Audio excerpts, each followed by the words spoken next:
So glad to see you here. I'm just thankful that you're here. You're in front of me and I'm in front of you. Hello. Um, I wanted to talk to you about today. I wanted to talk to you about my favorite thing in the world, love. I want y'all to know a little bit about me is that I'm a romantic. I love love in its many facets. But today I want to talk to you about the art that is about love. I'm doing it for Valentine's Day, and if this comes out, a couple days or a week after Valentine's Day, just remember that it's also Black History Month, and I'm above criticism for the time being. So you don't have to tell me about anything. I will not hear it. So yeah, today I'm just going to talk to you about all the things pertaining love, specifically the art that is about love, songs, books, movies, whatever I want, basically. Okay, so now that we're settled in, I want to start with songs. My favorite songs that are about love. I'm going to try to do old versions, like old loves I have and new loves, because love is ever changing. It always transforms. It comes in older forms that we grow with, and sometimes we have new loves, which is fire. I love that for us. So I'm going to start with songs because I have a lot more of those than anything else. Actually, that's not true, but we're going to start. Old songs that I love that are about love. Let's tap in, folks. First one about love is Love by Rihanna. Loveee. You know what I'm talking about? Love by Rihanna and featuring Future. This song bangs. I don't know, it's just a fun time. They are singing in this song. It's off of her Unapologetic album, which is a time. Rihanna is such a good time. I love singing along to it because the harmonies, when Future and Rihanna start tapping into the harmonies, I'm like, oh my god. I love this. Okay, next song we're gonna tap into is Isn't She Lovely? Isn't She Lovely by Stevie Wonder. I love this song. Stevie Wonder has a place in my heart.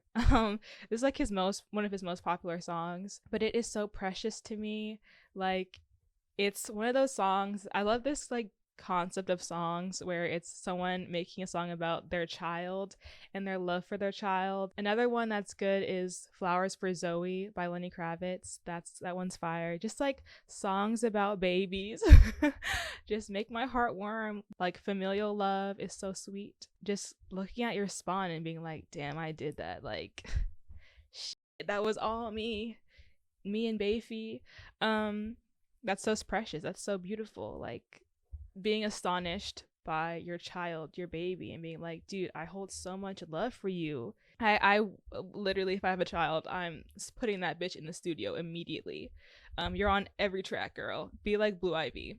Another old favorite of mine about love is Palace Curse by the Internet. If you know anything about me, you know I was obsessed with the internet like freshman year of high school. But yeah, I was obsessed with Steve Lacy. This is the end track of their Ego Death album. Phenomenal album. If you haven't listened to it, go listen to it. Get a life. You know what I'm saying? Actually enjoy life. If you want to enjoy life, you have to listen to this album. Anyway, yeah, so I love this album. It's so good, but the song that it ends with is Palace Curse. The demo tape of this is also really good. I think Steve Lacy is the one who like brought the song about. Yeah, the song's very sweet. It has like an intro by Tyler the Creator, where he's just rapping. He's having a good old time. So like, we're at a party. It's the vibe. Like, it's the vibe. And then it goes into this very beautiful, like, kind of like, I don't even know, staticky kind of, I don't even know what it is. It's just kind of a chill vibe. Like, I'm just kind of rocking to it. Like, this is my shit. Let's tap into new songs that I've been falling in love with. These are kind of old songs too. Like, some of them are just songs I've been like listening to recently and I've fallen back in love, because that's a great part about love too, is falling back in it. Okay, first song that I've been really listening to again is To Zion by Lauryn Hill. Miss, let me be respectful. Another song about falling in love with your child. I think it's such a beautiful thing. I don't know, I'm such a sucker for that, because it's like, I have parents, shockingly. I have a mom and dad. Comment down below if you have a mom and dad too. um, but it's just like, I don't know, something is so magnetic about hearing about someone's like first time meeting their child and the journey. Lauryn Hill talks about like how she was people trying to get her to have an abortion and shit. And I'm like, damn. But it's like there's so much of a journey to like becoming a parent, and I would have no idea. I would have no idea what it's like to become a parent, but I can only assume that it's lit sometimes, you know, and that's what this song captures. Okay, next one. Next one is a big one. Next one I'm obsessed with right now. This song is Love is Stronger Than Pride by Sade. This song just goes. I mean, it's something like this, the title of the song, Love is Stronger Than Pride. It's lit as fuck. Like, it just makes me be like, wow, love is stronger than pride. I be singing, like, when I'm pissed off, I am singing that to myself. I'm like, you know what? Even though somebody's irking me right now, they are a loved one, and love is stronger than pride. So if I'm doing something wrong, or if there's an occurrence that we're beefing, love is stronger than pride. Let me just, I'm gonna pull back. I'm gonna say sorry, because it's not about my ego. It's about a relationship. And ain't that a like, learning lessons from songs shows you the power of art. I don't know, but it's a really sweet song, very slow. I love the instrumental to this. It's like, I feel like I'm in a forest. It's a lot of Sade songs for me. Like, I feel like I'm just like going in a forest and just like traveling the jungle for some reason. Not like Tarzan, but like, you know, I'm just in a spiritual journey about my connection to nature. Something like that. But I just love singing it. Her voice is just so like velvety. Oh my god.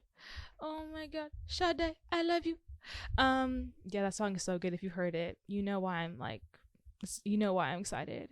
If you go listen to any of these songs, listen to that one. Okay, next song that I've been obsessed with this band for the past couple weeks, like obsessed. I haven't really been listening to, like, I listened to them before, but like I've really been tapping in recently. It's Devotion by Earth, Wind and Fire. Now if you heard this song, you're probably like, yes, of course. But I just like recently have like discovered this song, or my dad was playing it for me, and I was like, oh my god, like, this is good music, good live drums and guitar and all that. I don't know nothing about actual production of music, so do not ask me to explain to you why I like this song. But I just feel like when the way that my dad showed me it, he was like talking about when he discovered it, and the person who's also my family, like my brother's godfather, is like a huge fanatic of Earth, Wind and Fire, and he was just playing it for me, and he was like, I'm thinking about my friendship with him, and like I used to love this song growing up. Like, the love is like intergenerational, and like the fact that I can listen to that song today and like with my father is very beautiful to me. And yeah, it just makes me be like, whoa, music is so important. It's so beautiful, especially when it's like well crafted and like, you know, just put a lot of love in it. And that's how I feel about every Earth, Wind and Fire song I've ever listened to, is like there's just so much love and craft and like actual dedication in the making of the song. But it just makes me feel like, this song just makes me feel like I'm on a cloud and my tears mean something. And like, even though the world is full of despair and greed and all of that, I can still like listen to this and smile and look at the sun and the birds and be like, wow. Like, that's how emotional I get about this song. It's just like, that band, Earth, Wind and Fire, is like, every song they make is about love and like hope, and that's something that I really need to be hearing right now. I feel like that's all we all have to hear. So yeah, tap into Earth, Wind and Fire. I'm sorry I keep saying tap in, but it is a necessity that you tap in. Like, you hear that? It's me tapping, and I want you to do the same thing. Next segment is, we're off the songs. We're off that. That's dead. Now we're gonna move on to movies. I never used to really like romantic movies. I still don't like romance dramas. Like, that's not my vibe. But I've fallen in love with a couple movies. There's some movies that are from my childhood, but a lot of them are stuff that I watch now. First movie I want to bring up is Princess Diaries 2. No. If you know anything about Princess Diaries, You know, like it's gas. It's straight fire. I don't know what to tell you. It's a great time. It makes me smile. It makes me cry. It's a journey. It's a hero's journey for Mia Mastopoulos. Kabopoulos. I don't know what her last name is, but that's not the important part. The Princess Diaries one is a character study about what it means to step into a position of power with grace and mercy. But the second one is just like kind of cute. It's about her like falling in love and finding her place as the new queen. But I thought about this movie as like one of the first things to bring up because I remember watching as a kid and being like, like Anne Hathaway is so charming. Chris Pine, who plays her one of her love interests, their chemistry is steamy. I feel like there's some scenes that I watched as a kid and I was like, should I be watching this? Like, I don't know. That's how intense it is. Second old love of movies is 10 Things I Hate About You. Now, this movie, it's like I love how the main character, Julia Stiles, or yeah, the main character played by Julia Stiles, and she knows how to give mean, angry, resentful, bitter person vibes and still be charming. It has Heath Ledger in it, the Joker for the Christopher Nolan movies, and it's like weird how he's a normal person in this one. It's just a vibe. They have really good chemistry, the two of them. It's like based off of the play Something in a Shrew, the William Shakespeare play, and it's like a part of that whole 90s early 2000s like trend where a lot of movies like rom-coms for teens are based off of William Shakespeare plays. Anyway, but I really like the movie. It's funny, it's lighthearted, the characters are interesting, the dynamics are funny. It has Gabrielle Union in it and she looks exactly the same way she looks now, so that's fire. But yeah, it's a cool vibe, funny, charming, witty, clever, I feel like. Next movie that's old one. This is like real throwback is Love and Basketball. I remember watching this movie as a kid. There's a scene where he drops his drawers and I'm like, oh my god, I should not be watching this, but I continued watching it. I don't give a freak. I do not care. I don't give a single freak. But the movie is crazy. It's like has such intense vibes and it's like why is it this intense? This is the only romance movie that's a drama that I like because it's like it's very sweet at times. It's like a journey. You follow these kids throughout their whole life. It's one of my favorite tropes for romance is like the slow burn, kind of like the childhood friends to lovers. That's so cute to me, like knowing someone forever and then being like, damn shawty, can you be my bae? Like making me cry every time. Anyway, Love and Basketball is it's very dramatic as freak. And also, neither of them give me the vibe that they can actually play basketball because they're both really short. But amen. Amen. I see why they were picked for that role. Another one that I love is Best Friend's Wedding, starring Julia Roberts. This movie is insane. The movie is just like really crazy. Julia Roberts plays an insane person, but it's really funny. And I think everyone who's in it is really charming. It's like about this guy and Julia Roberts being best friends in college, and then he calls her one day after years of knowing each other and he's like, can you be my best man to my wedding? And she's like, what the fuck? Like, no, bitch. She's like, no, she doesn't do all that. Where she's like, I have to find my way back to him. Like, he has to be mine. He used to be obsessed with me. Like, he has to be my boyfriend, even though she doesn't even like him like that. So she's cool. But it's really funny. It's a good journey. It's a good time, lighthearted. The next one I want to talk about is To All the Boys I've Loved Before. I read the books as like a teenager, and so when the movie came out, I was like obsessed. I think Lana Condor is such a good pick for what's that his name? Laura Jean. Crazy name. Laura Jean's a crazy name. Very gross. But I love that movie. It makes me be like, is Noah Centineo almost charming? That's the only movie I can watch him in and be like, oh, I see how he has a career. Yeah, but it's really sweet. Laura Jean is such a vibe. Like it's just a sweet movie. It has a weird, like really blue tint to it, which is kind of scary, but that's the only critique I have. Okay, next segment is new movies I love. I only have two because again, I don't really watch that much romance, or I'm not like, that's not my main thing that I like to watch. But the next one, I mean, I'm about to flip my shit. It's so good. Past Lives, directed by Celine Song, I think that's her last name. Yep, Celine Song. I knew because I love this movie. The fuck. It came out last year, 2023, and oh my god, I was boohoo crying with this, man. I'm not gonna even tell you what it's about, but it is kind of like, again, that's that same trope I love, childhood friends. But like it has a lot of subversions. It's just a good time. It's not a good time. It's actually sad as shit for most of it, or not even sad, but it's like, I think one of my favorite things about love in movies and their depiction of love, or like my favorite routes of talking about it, is I love there's like a lot of space in between both the characters and the two leads. They have a lot of like, you have a lot of time to get to know them and just know their dynamic.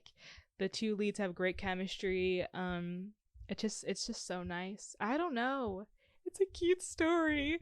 Like, I think also Greta Lee is so good in it. I don't remember the guy's other name, but yeah, it's just, there's a lot of heartbreak in it, and I love it. And you should watch it. You should watch it going in blind. Even though I kind of told you what it was about. Sorry. Whoops. Okay, other new movie, the last final one of the movie section, is Before Sunset, which is not a new movie at all, but I love this movie. It's literally one of those movies where it's about nothing. It's like kind of just people yapping. But the poetry of this movie, oh my god. The dialogue, the dialogue is the main strength of the movie, and the chemistry between the two actors. It's just like, I don't know, it's like European, so I'm like, not even about that, bro. I don't want to be nowhere near Europe.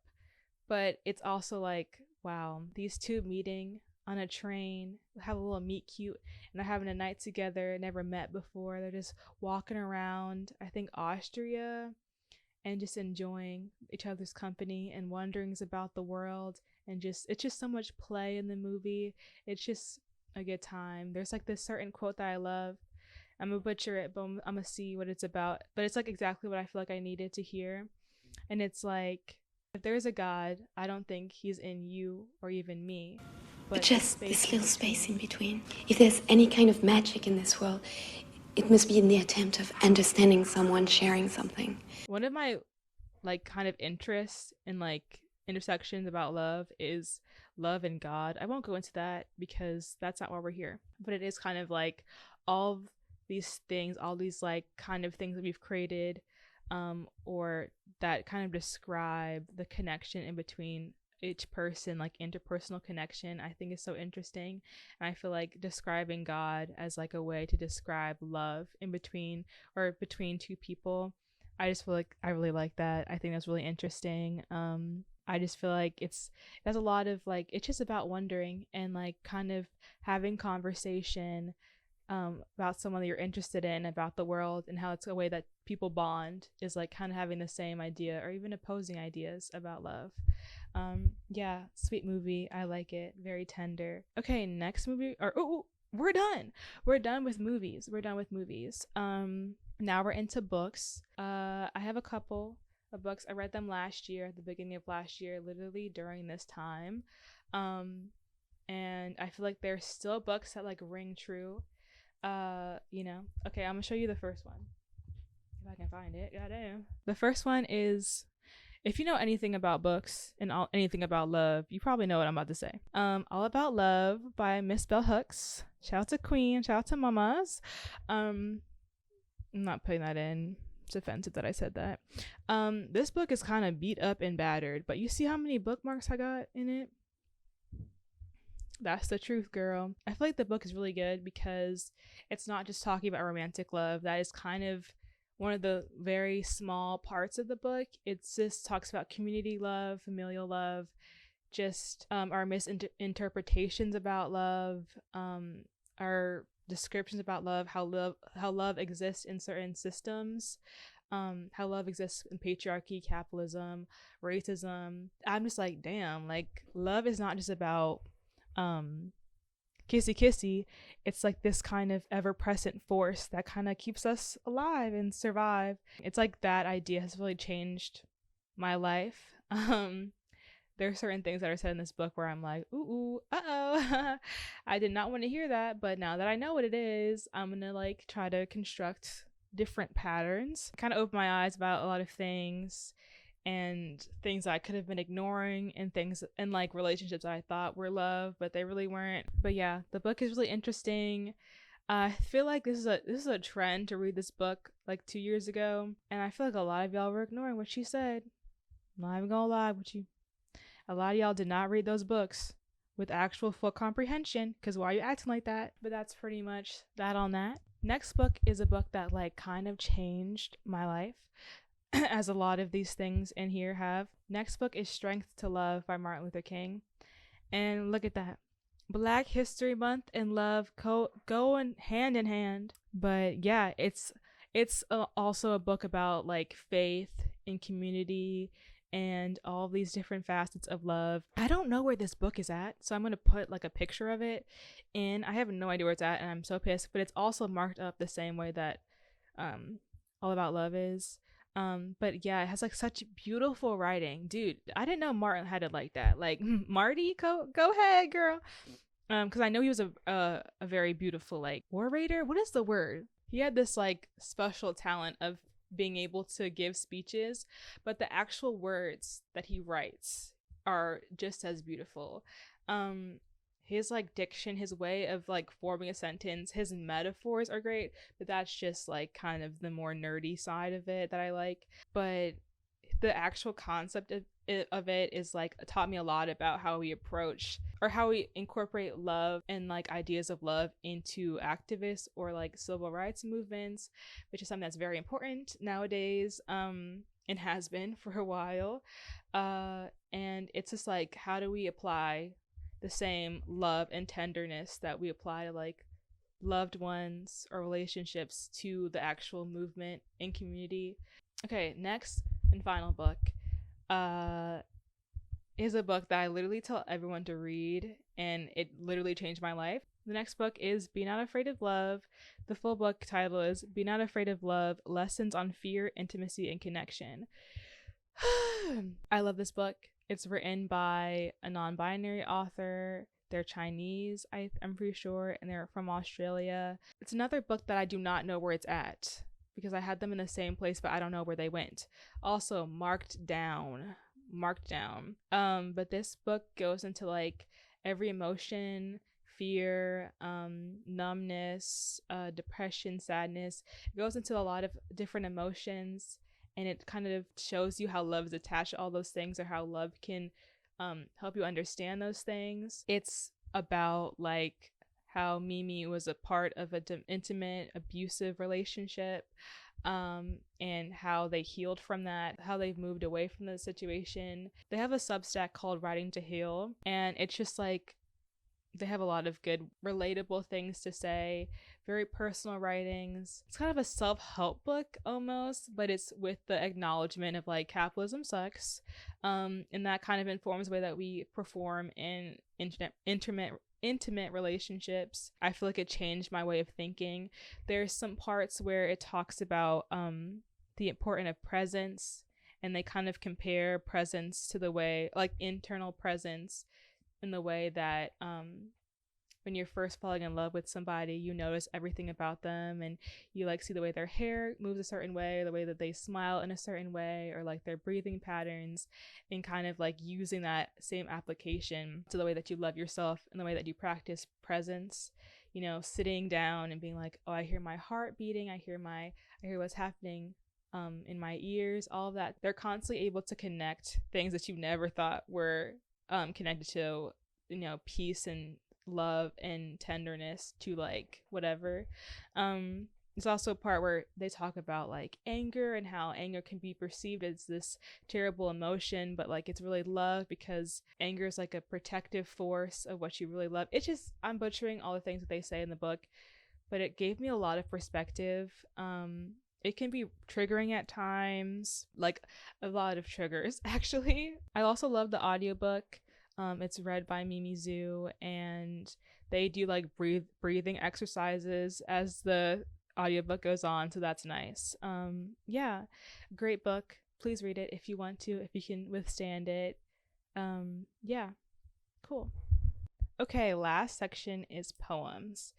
If you know me, I love a damn poem. Just being straight with you. I love a poem. I love reading poems. I love writing it because I'm such a romantic. I'm so sensitive. One of my favorite poets is Maya Angelou, if not my favorite. And she has so many good love poems. Audre Lorde does too, but I will not be reading those. I have one poem for y'all today. Okay. The book or the poem that I'm reading today is Now Long Ago by Maya Angelou. Sit back, relax as I stutter through this because it's going to be brutal because I cannot read. Okay, here we go. One innocent spring, your voice meant to me less than tires turning on a distant street. Your name, perhaps spoken, led no chorus of batons, unrehearsed, to crush against my empty chest. That cool spring was shortened by your summer, bold, impatient, and all forgotten, except when silence turns the key into my midnight bedroom and comes to sleep upon your pillow. Gotta. This I'm gonna let y'all interpret the way you want. It's a really sweet poem. When I read it for the first time, I was like, ugh, no, run that back, Maya.